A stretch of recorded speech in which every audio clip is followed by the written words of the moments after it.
forwarding it to now, we've got Sanders versus Watson. Not if you would have asked me a year ago, I don't know that I would have said this is going to be the competition, but here we are. Yeah, who do you like in this competition? I'm thinking that Deshaun comes into this thing because he's a veteran with a little bit of a lead. I don't know how big that lead is, but week 1 in Jacksonville, who do you think is going to be starting under center for the Browns? All right, let me, I'm talking to people close to the situation. It's very even. The one thing I'll tell you that's a strong positive about Watson. Nobody in that building thought this quarterback battle would still be a battle by the time training camp opened. Not really. Not deep down. But it is. And the man everyone wrote off on draft night is the reason why. There's a version of this story where a kid falls out of the first round, gets humiliated in front of the entire country, and quietly disappears into a backup role somewhere nobody's watching. That's the version most people expected. That's not the version that's happening in Berea. Because right now, inside the Cleveland Browns facility, something strange is going on. A guy who was supposed to be a formality, a camp arm, a name you'd forget by October, is making people who get paid to know football stop and rethink what they thought they knew. This is the story of Shedeur Sanders, not the highlight reel version, not the draft night embarrassment everyone already knows by heart, the real one, the one happening behind closed doors right now, where a locker room is quietly deciding who they believe in. Let's go back for a second, because you can't understand where he is without understanding how far he fell first. To understand why this particular story hits different, you have to understand the name attached to it. Sanders isn't just a surname in football. It's a brand, a legacy, a standard that gets attached to a kid before he ever throws his first pass at any level. Growing up with that name means growing up with cameras in your face at age 12. It means growing up hearing the comparisons before you've earned the right to be compared to anyone. Some kids buckle under that kind of attention. Some kids use it as fuel. The people who've watched Shedeur his entire career will tell you he's always been the second kind, the kind who seems to get calmer, not more rattled, when the lights get brighter. That trait was supposed to be his biggest asset heading into the draft. Instead, for one brutal night in April, it looked like it might not matter at all. Shedeur Sanders was supposed to be a first-round quarterback. Some had him going top 10. He'd been building toward this moment his entire life. The son of a Hall of Famer, raised inside the sport, raised on cameras, raised to be watched. And then draft night happened, and it turned into one of the most brutal, most public falls in recent memory. Team after team passed, round after round went by.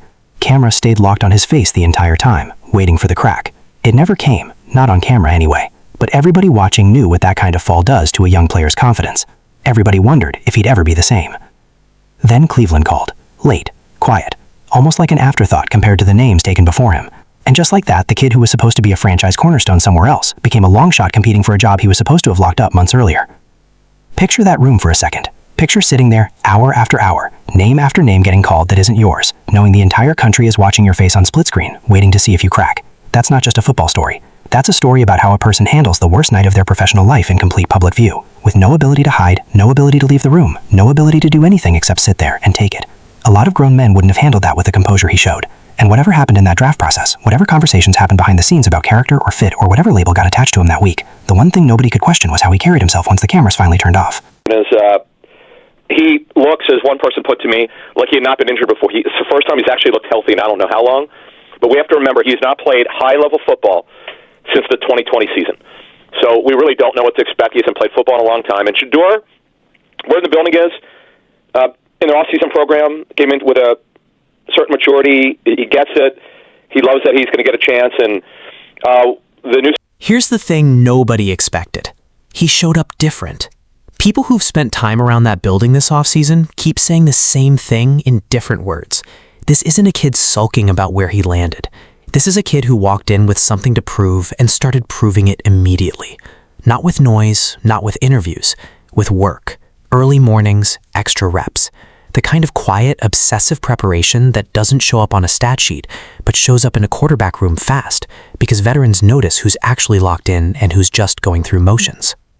And that maturity matters more than people realize, because of who he's competing against. Teammates have started to notice it too, not in some scripted, camera-ready way, but in the small stuff. The way he studies, the way he asks questions in meetings instead of pretending he already has the answers, the way he treats a walkthrough rep with the same intensity as a live snap, when half the building could easily coast through a walkthrough and nobody would blink.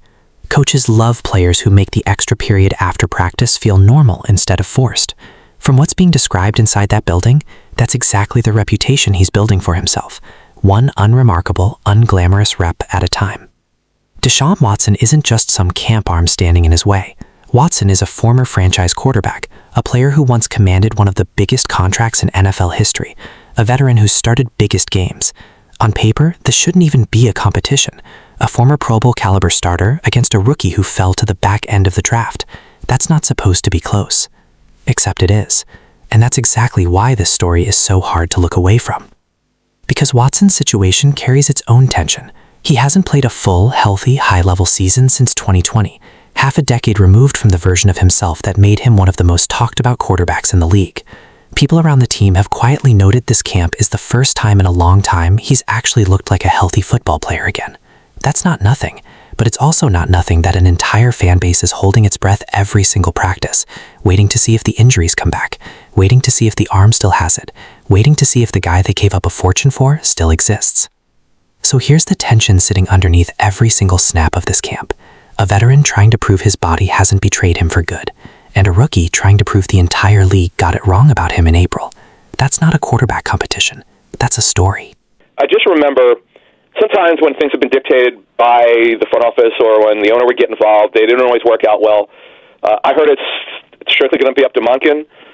He'll make the decision when he thinks he's ready, with the help of his staff, Mike Bajakian and others, and it's going to be interesting. I would say ties go to the runner here. I would say with Watson, now, of course, if Watson continues to look healthy and looks good in preseason. Now, let's talk about what people are actually seeing on the field, because this is where it gets interesting.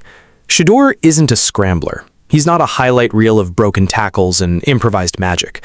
What he is, according to people who've watched him up close this offseason, is a pure pocket passer. Anticipation, timing, the ability to see a window before it opens and put a ball there before a defender can react. That's a rare trait. And it's the exact trait that made evaluators fall in love with him in the first place, before the draft process turned into something else entirely. There's a quiet frustration among people close to the situation about how far he fell. The football tape, by itself, painted the picture of a player who shouldn't have gone anywhere near the third day of the draft. Something else happened in that process, something beyond the tape. And whatever it was, it doesn't seem to be following him into this building. People inside the organization have moved on from it. The kid, from what's being said, has moved on from it too. But here's where the narrative usually turns dark in stories like this. Pressure, expectations, the weight of a name that comes with built-in scrutiny before you've thrown a single professional pass that matters. Because make no mistake, this is not a normal rookie situation. Every practice rep gets picked apart. Every interception gets a headline. Every good throw gets buried under 50 hot takes about whether it means anything. Cleveland hasn't had stability at quarterback in years, and fans there are exhausted, desperate, and watching every single day for a reason to believe again. That's an enormous amount of weight to put on a 20-something kid who's already been humiliated once on national television. And the doubts haven't gone away just because camp reports sound promising.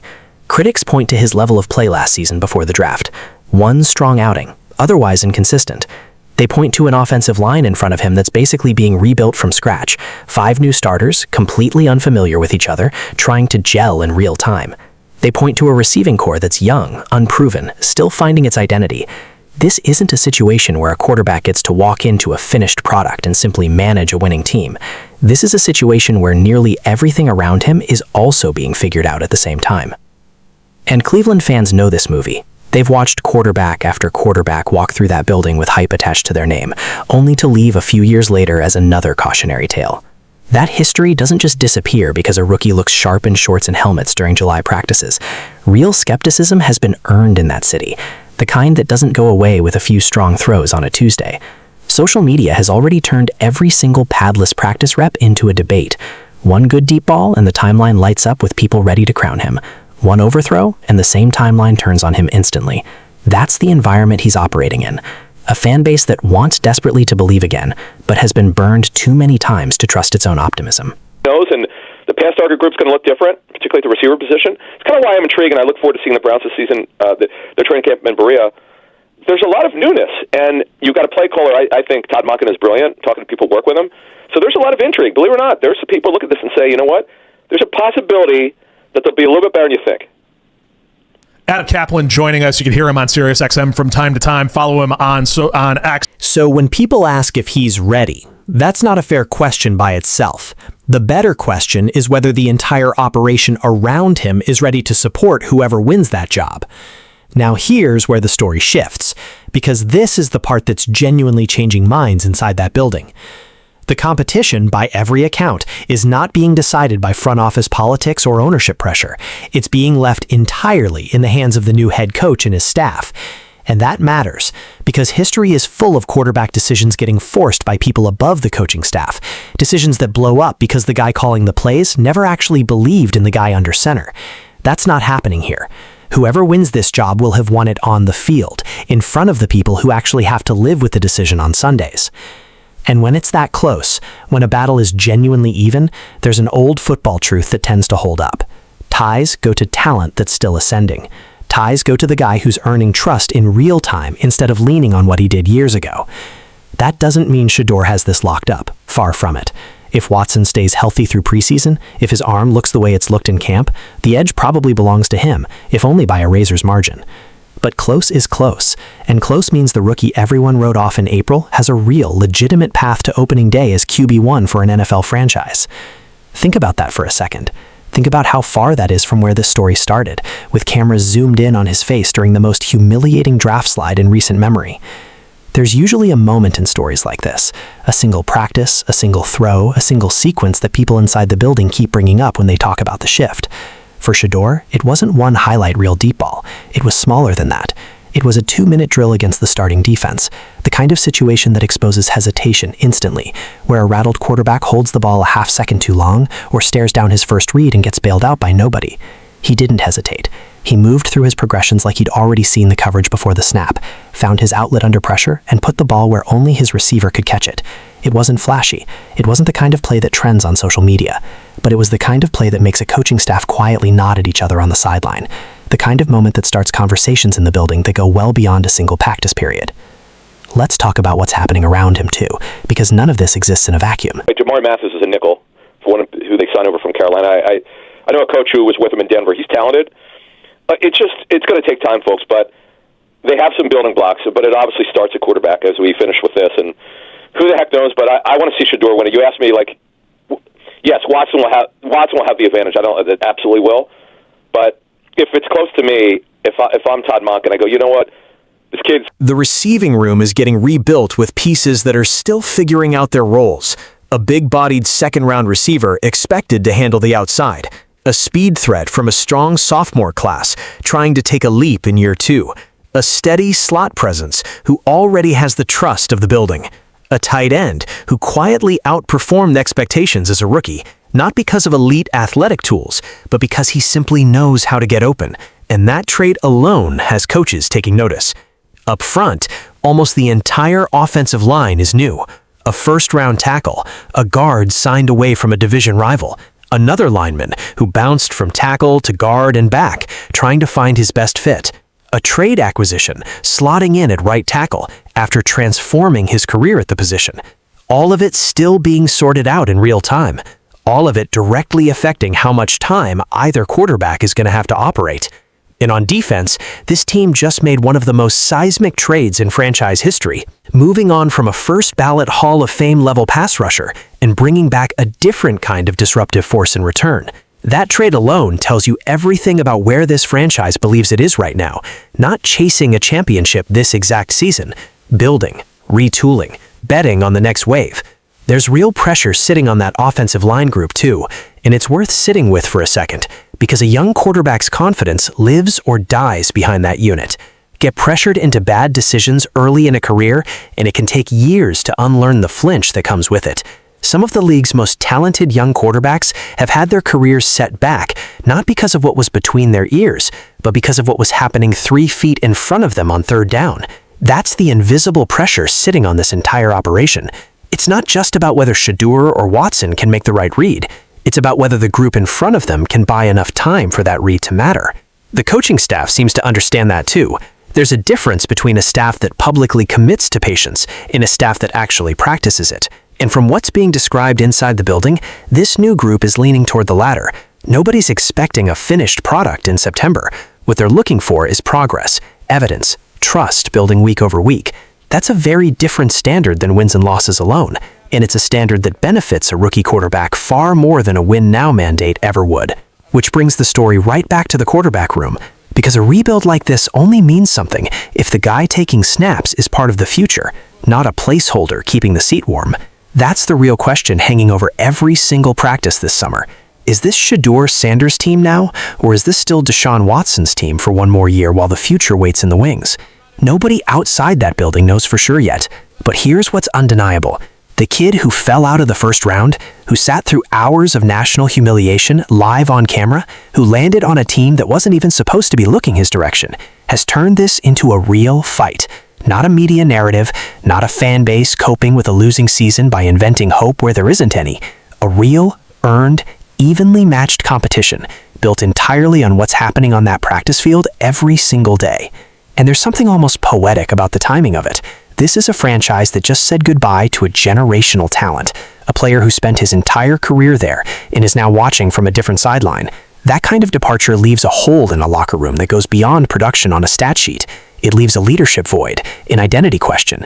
Who does this team belong to now? Who's going to be the face fans rally around for the next decade? A rebuild isn't just about talent evaluation. It's about finding the next person a city is willing to pour its heart into. And right now, improbably, a kid who barely got drafted at all is putting his name into that conversation. If you've been following this story, you already know how rare that is. Most quarterbacks who fall that far in the draft never sniff a real opportunity again. Not for years, sometimes not ever. History is littered with talented players who slid on draft night and simply never got a fair shot to prove the tape was right all along. They bounced between practice squads, they became trivia answers, they became cautionary tales about how badly a single process can misjudge a player. Shedeur Sanders is already threatening to break that pattern before he's played a single regular season snap. And if he pulls it off, this won't just be a good story. It'll be one of the more remarkable redemption arcs the league has seen in years. And that's exactly why so many people are starting to believe again. Not because of the name on the back of his jersey, not because of who his father is, but because of what they're actually watching happen in front of them, day after day, rep after rep, in a building that's desperate for someone to finally get this right. If this story has you locked in the way it has everyone else who's been following this camp battle, go ahead and hit subscribe, because this quarterback race is only going to get more intense from here, and you're going to want to see exactly how it plays out. Because here's the truth underneath all of it. Cleveland doesn't just need a quarterback and win games this year. Cleveland needs someone to finally believe in for the long haul. Someone who isn't just filling a roster spot until the next disappointment. Someone worth building an entire era around. Deshaun Watson still has a chance to be that guy, if his body finally cooperates the way it hasn't in years. But Shedeur Sanders is doing something no one predicted back in April. He's making an entire fan base, an entire coaching staff, an entire league stop and ask the question out loud. What if the kid everybody gave up on is actually the answer? What happens next gets decided on that practice field, rep by rep, all the way into September. Preseason games will add their own layer to this. Real bullets flying, real defenders who don't wear the same jersey every day, real situations where composure either holds up or it doesn't. Every one of those snaps is going to get dissected. Every one of those snaps is going to move the needle a little further in one direction or the other. That's the nature of a competition this close. Nothing gets decided in one dramatic afternoon. It gets decided in an accumulation of ordinary moments, stacked one on top of another, until a coaching staff simply knows. But one thing is already certain. Whoever ends up under center in week 1 is going to walk out there carrying more than just a playbook. They're going to be carrying the hope of a fan base that has waited entirely too long to believe in someone again. And for the first time in a long time, in Cleveland, that hope has a name people are actually excited to say out loud. Shedeur Sanders.